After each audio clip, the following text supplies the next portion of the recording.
Hello everyone. In this video I'm going to teach you guys how to download and install Visual Studio Code in your computers.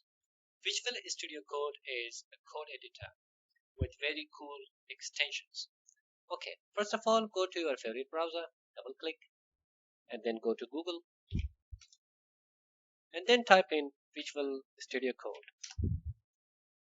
As you can see, the first link is the official link for Visual Studio Code. Click on that. And then you can see that it has suggested for me that I should download for Windows. But if you're using different operating systems, you can click on the arrow, other downloads, and you can see that it is here for Windows, it's for Linux, it's available for Mac. So since I'm using Windows here with 64-bit, so I click on 64-bit and then it directs me to other page and it tells me to save. So I don't want to save because I have already saved the file, but you guys go ahead and save it.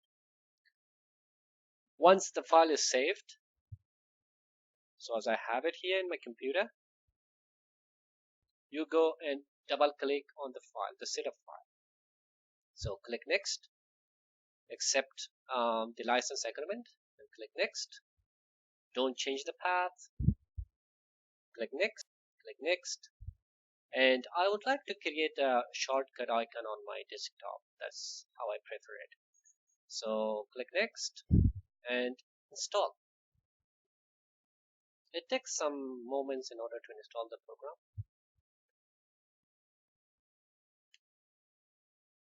That's it. And launch Visual Studio Code and finish.